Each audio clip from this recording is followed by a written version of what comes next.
Item ಯಾವುದೇ ಇರಲಿ try ಮಾಡಿ ಆಚಿ ಚಿಕನ್ ಮಸಾಲಾ. ಸಚಿವರನ್ನು ಬಸ್ನಿಂದ ಕೆಳಗಿಳಿಸಿದ್ದ ನಿರ್ವಾಹಕನನ್ನ ಇದೀಗ ಅಮಾನತು ಮಾಡಲಾಗಿದೆ. ನಿರ್ವಾಹಕ ರಾಮಕೃಷ್ಣರನ್ನ ಅಮಾನತು ಮಾಡಿ ಬಿಎಂಟಿಸಿ ಆದೇಶವನ್ನ ನೀಡಿದೆ.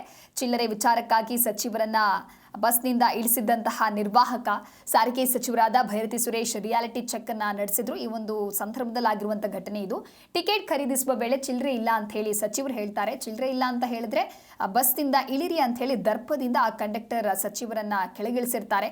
ಇದೇ ರೀತಿಯಾಗಿ ಪ್ರತಿಯೊಬ್ಬ ಪ್ರಯಾಣಿಕರನ್ನು ಕೂಡ ಕಂಡಕ್ಟರ್ಗಳು ಟ್ರೀಟ್ ಮಾಡ್ತಾರೆ ಅನ್ನುವಂತಹ ವಿಚಾರವನ್ನ ಮಾತನಾಡಿ ಬಹಳ ಗಂಭೀರವಾಗಿ ಇದನ್ನ ಕನ್ಸಿಡರ್ ಮಾಡಿ ಇದೀಗ ಈ ರೀತಿಯಾದಂತಹ ಆದೇಶವನ್ನ ಹೊರಡಿಸಿದ್ದಾರೆ.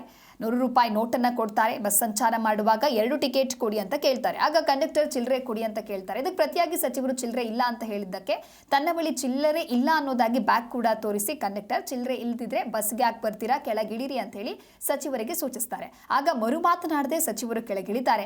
ಮಾಸ್ಕ್ ಹಾಕಿ ಪ್ರಯಾಣವನ್ನ ಮಾಡಿದ್ರಿಂದ ಬಸ್ನಲ್ಲಿದ್ದಂತಹ ಪ್ರಯಾಣಿಕರಿಗಾಗಲಿ ಅಥವಾ ಚಾಲಕ ಕಂಡಕ್ಟರ್ಗೆ ಆಗಲಿ ಅದು ಸಚಿವರು ಅನ್ನೋದು ಗಮನಕ್ಕೆ ಬಂದಿಲ್ಲ.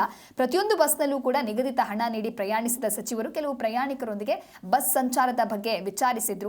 ಈ ಒಂದು ಅಮಾನತು ಆದೇಶ ಇನ್ನಾದರೂ ಕೂಡ ಬಸ್ನಲ್ಲಿ ಕೆಲಸ ಮಾಡುವಂತಹ ಡ್ರೈವರ್ ಕಂಡಕ್ಟರ್ಗಳು ಕೂಡ ಎಚ್ಚೆತ್ತುಕೊಳ್ಳಬೇಕಾಗತ್ತೆ. ಪ್ರಯಾಣಿಕರನ್ನ ಬೇಕಾಬಿಟ್ಟಿ ಟ್ರೀಟ್ ಮಾಡುವಂಥದ್ದು ಅಥವಾ ಚಿಲ್ಲರೆ ಇಲ್ಲ ಅನ್ನುವಂಥ ಸಂದರ್ಭದಲ್ಲಿ ಅವರನ್ನ ಬಸ್ನಲ್ಲೇ ಬೈದು ಅವಮಾನ ಮಾಡಿ ಬಸ್ಸಿಂದ ಇಳಿರಿ ಅನ್ನುವಂತಹ ವಿಚಾರ ಅಥವಾ ಆ ರೀತಿ ಮಾತುಗಳನ್ನು ಆಡೋದಕ್ಕೂ ಮುನ್ನ ಅವರು ಅಲರ್ಟ್ ಆಗಬೇಕು. ಟಿಕೆಟ್ ಖರೀದಿಸುವ ವೇಳೆ ಈ ರೀತಿಯಾಗಿ ಯಾರು ಹೇಳ್ತಾರೋ ಕಂಡಕ್ಟರ್ ಅವರಿಗೆ ತಕ್ಕ ಪಾಠ ಅನ್ನೋದಾಗಿ ಈ ರೀತಿಯಾದಂತಹ ಕ್ರಮವನ್ನು ತೆಗೆದುಕೊಳ್ಳಲಾಗಿದೆ.